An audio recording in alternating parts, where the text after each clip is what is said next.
سورہ بنی اسرائیل کے سٹارٹ میں اللہ تعالیٰ فرماتا ہے اعوذ باللہ من الشیطان الرجیم بسم اللہ الرحمن الرحیم سبحان الذی اسری بعبدہ لیلا من المسجد الحرام الی المسجد الاقصی الذی بارکنا حولہ لنوریہ من آیاتنا. پاک ہے وہ ذات جو راتوں رات اپنے بندے کو لے گئی مسجد حرام سے ایک دور کی مسجد یعنی ایلیا میں بیت المقدس کی طرف. مسجد اقصی تو حضرت عمر کے زمانے میں وہاں بنی ہے, یہاں اقصی سے مراد ہے دور کی مسجد. نبی علیہ السلام کے زمانے میں بخاری مسلم میں آتا ہے اسے بیت المقدس مسجد ایلیا کہا جاتا تھا, یروشلم میں ہے جو. سیر کروائی. الذی بارکنا حولہ, وہ جگہ ہے جہاں کے ارد گرد کے ماحول کو اللہ نے بابرکت بنایا ہے. وہ کیا بابرکت ہے؟ 4000 نبیوں کی قبریں ہیں وہاں پہ. لِنُرِيَهُ مِنْ آیَاتِنَا, تاکہ اللہ تعالیٰ اپنی قدرت کی بڑی بڑی نشانیاں اپنے محبوب کو دکھائے صلی اللہ علیہ وآلہ وسلم. اِنَّهُ هُوَ السَّمِيعُ الْبَصِيرُ, بے شک اللہ تعالیٰ سننے والا دیکھنے والا ہے. یہ جو قدرت کی بڑی بڑی نشانیاں دکھائی ہیں نا, ان میں سے ایک نشانی راستے میں یہ بھی دکھائے گی الاسراء والمعراج میں.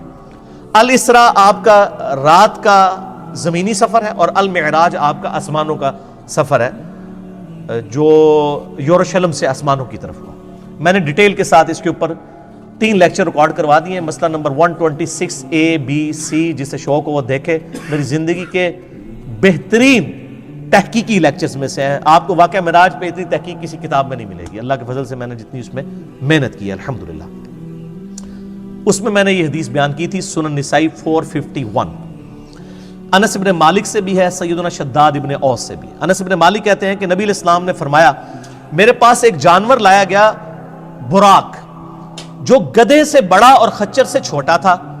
اس کا قدم وہاں پڑتا تھا جہاں اس کی نگاہ پڑتی تھی. اتنی یعنی سپیڈ میں وہ چلنے والا اڑنے والا جانور تھا. میں جبرائیل علیہ السلام کے ساتھ اس پر سوار ہو گیا. میں کچھ چلا تھا تو جبرائیل علیہ السلام نے عرض کی اے اللہ کے نبی اتریے اور یہاں پر نماز پڑھیے. میں اترا اور میں نے وہاں پر نماز پڑھی. یعنی نبی علیہ السلام کو نمازیں تو معراج میں ملی ہیں, لیکن اس سے پہلے بھی آپ نفلی نماز تو پڑھتے تھے. 2 رکعت آپ نے پڑھی. پھر جبرائیل علیہ السلام نے عرض کیا اللہ کے محبوب صلی اللہ علیہ وآلہ وسلم, آپ جانتے ہیں میں نے آپ کو جو نماز پڑھائی ہے یہ جگہ کون سی ہے؟ پھر خود ہی فرمانے لگے, عرض کرنے لگے اے اللہ کے محبوب یہ طیبہ ہے, مدینہ شریف, جو ان قریب آپ کی ہجرت گاہ بنے گا. یعنی ہجرت سے پہلے واقعہ معراج ہوا ہے. نبی اسلام کو پہلے اللہ نے دکھا دیا کہ آپ نے الٹیمیٹلی یہاں پہ آنا ہے. پھر نبی اسلام کہتے ہیں ہم دوبارہ براق پہ سوار ہوئے. پھر تھوڑی دور جا کے مجھے جبرائیل نے کہا اتریے اور یہاں پہ بھی نماز پڑھیے. پہلے مدینہ شریف پڑھائی جہاں پہ نبی اسلام کی قبر بننی تھی. نبی اسلام کا مسکن وہ شاعر اللہ میں داخل. میں نماز پڑھ کے فارغ ہوا تو پوچھا, جبرائیل نے کہا اللہ کے رسول آپ کو پتہ ہے یہ جگہ کون سی ہے؟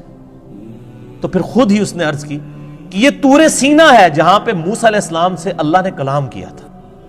یعنی موسیٰ علیہ السلام کی جگہ شاعر اللہ. پھر کہتے ہیں میں دوبارہ سے سوار ہوا. پھر ایک اور جگہ جا کر انہوں نے روکا اور کہا یہاں پہ بھی نماز پڑھیں.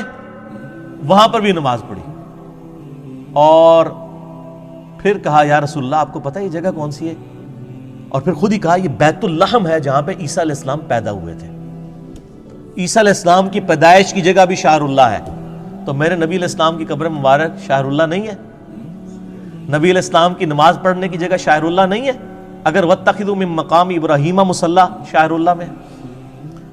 تو پھر نبی علیہ السلام کہتے ہیں کہ میں نے وہاں پہ بھی جب نماز پڑھی پھر میں بیت المقدس میں گیا. وہاں پہ اللہ نے میرے لیے تمام نبیوں کو پہلے ہی جمع فرمایا ہوا تھا.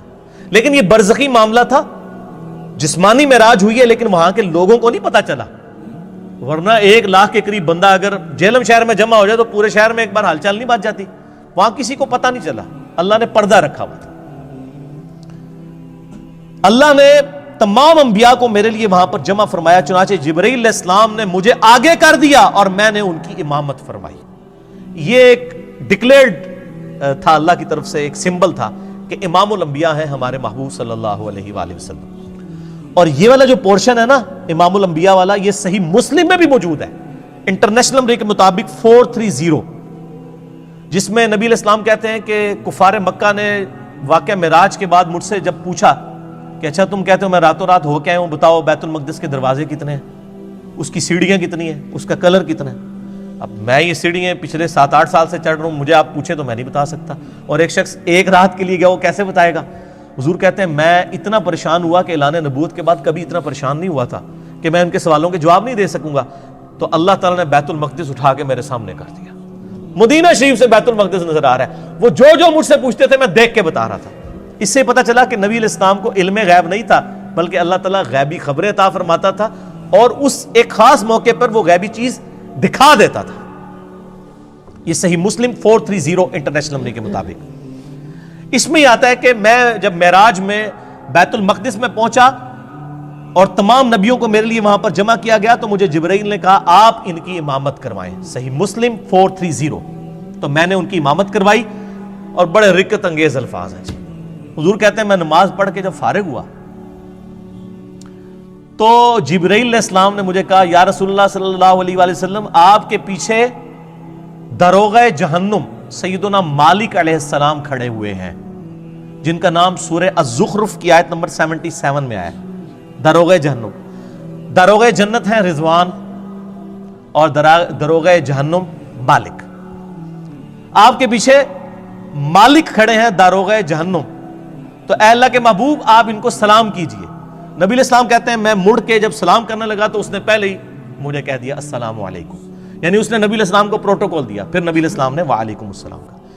یعنی اس کائنات میں جتنے فرشتے ہیں, جتنے انبیاء ہیں, وہ نبی علیہ السلام کا احترام کرتے ہیں. یعنی داروغہ مالک نے یہ انتظار نہیں کیا کہ حضور میری طرف متوجہ ہو کے مجھے سلام میں پہل کریں. جیسے ہی حضور مڑے ان کا السلام علیکم یا رسول اللہ صلی اللہ علیہ وآلہ وسلم. سبحان ربک رب العزت عما یصفون وسلام علی المرسلین والحمد للہ رب العالمین. صلوا علی الحبیب اللہم صلی علی محمد وعلی آل محمد کما صلیت علی ابراہیم وعلی آل ابراہیم انک حمید مجید. اللہم بارک علی محمد وعلی آل محمد کما بارکت علی ابراہیم وعلی آل ابراہیم انک حمید مجید. اچھا, یہ حکمت کیا تھی نبیوں کو وہاں جمع کرنے میں؟ یہ بھی ٹروتھ میں ریویل معراج والے لیکچر میں نے کیا, میں آج بھی کر دیتا ہوں. سورہ آل عمران کی آیت نمبر ہے 81. اعوذ باللہ من الشیطان الرجیم, بسم اللہ الرحمن الرحیم. وَإِذْ أَخَذَ اللَّهُ مِيثَاقَ النَّبِيِّينَ, اور وہ وقت یاد کرو جب اللہ نے تمام نبیوں سے, ان کی روحوں سے یہ عہد لیا تھا.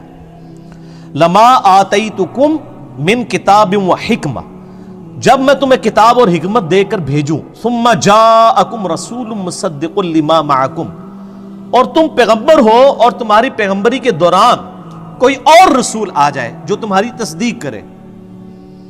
لَتُؤْمِنُنَّ بِهِ وَلَتَنْصُرُنَّ, تو تم پر یہ لازم ہے کہ تم نے اس کی بھی تصدیق کرنی ہے اور اس کی مدد بھی کرنی ہے. جیسا کہ حضرت یحییٰ علیہ السلام نے حضرت عیسیٰ علیہ السلام کی تصدیق کر دی, دونوں ایک زمانے میں. ٹھیک ہو گیا؟ تو اسی طریقے سے اللہ تعالیٰ فرما رہا ہے جو کوئی بھی پیغمبر ہے, اور اسی کا کلائمیکس یہ ہے کہ اگر میرے نبی آ جائیں صلی اللہ علیہ وآلہ وسلم تو تم تمام نبیوں نے ان کی تصدیق کرنی ہے. اب بڑے سخت الفاظ ہیں. قَالَ أَأَقْرَرْتُمْ, اے نبیوں کیا اقرار کرتے ہو؟ وَأَخَذْتُمْ عَلَىٰ ذَلِكُمْ إِسْرِي, اور اس پہ میرا یہ بھاری ذمہ اٹھاتے ہو کہ جب نبی علیہ السلام تمہاری زندگی میں آ جائیں تو تم نے ان کی مدد بھی کرنی ہے اور ان پہ ایمان بھی لانا ہے. اللہ اکبر. قَالُوا اقررنا, تمام نبیوں نے کہا ہم اقرار کرتے ہیں. قَالَ فَاشْهَدُوا وَأَنَا مَعَكُمْ مِنَ الشَّاهِدِينَ, تو پھر کہا کہ دیکھو میں بھی تمہارے ساتھ گواہوں میں شامل ہوں, ایک دوسرے پر گواہ ہو جاؤ کہ جب نبی علیہ السلام آئے تو تم تمام نبیوں نے ان کی تصدیق بھی کرنی, ان کی مدد بھی کرنی. ابھی یہاں پہ بات ختم نہیں ہوئی, آگے فتویٰ بھی آ رہا ہے بڑا گاڑا. فَمَن تَوَلَّىٰ بَعْدَ ذَلِكَ, اگر تم نبیوں میں سے بھی کوئی پھر گیا نا کہ اس نے میرے نبی علیہ السلام پر ایمان نہ لایا, ان کی زندگی میں اگر وہ آ گئے, فَأُولَٰئِكَ هُمُ الْفَاسِقُونَ, تو ایسا پیغمبر بھی پھر فاسق ہوگا. وَلِعَاذُ بِاللَّهِ تَعَالَى. یہ انبلیویبل بات ہے. یہ بھاری ذمہ جو اٹھوایا تھا اس کی پریکٹیکل اپلیکیشن وہ بنی واقعہ معراج, صحیح مسلم 430, کہ تمام نبیوں کو جمع کیا گیا, تمام نے نبی علیہ السلام کی تصدیق کر دی, کیونکہ پریکٹیکلی تو ایسا نہیں ہوا تھا, آپ کے باتوں کے پیغمبر نہیں آنا.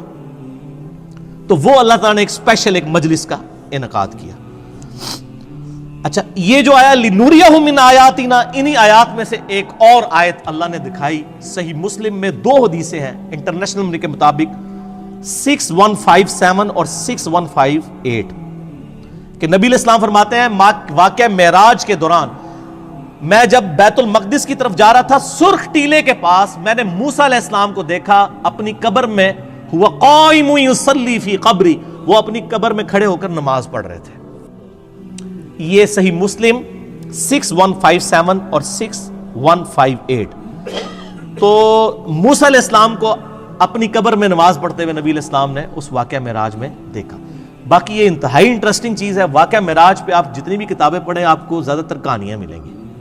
میں نے محنت کر کے ہفتوں لگا کے آلموسٹ 4-5 گھنٹے کی یہ 3 نشستوں میں ریکارڈنگ کروائی ہے، مسئلہ نمبر 126A-B-C۔ آپ کا دل خوش ہو جائے گا۔ واقعہ معراج پہ آپ کو اس کے بعد کوئی کتاب اور آپ سینکڑوں لیکچرز بھی سنیں، وہ چیزیں نہیں ملیں گی انشاءاللہ جو میں نے اس میں ریکارڈ کروا دی ہیں، وہ ضرور دیکھیے گا۔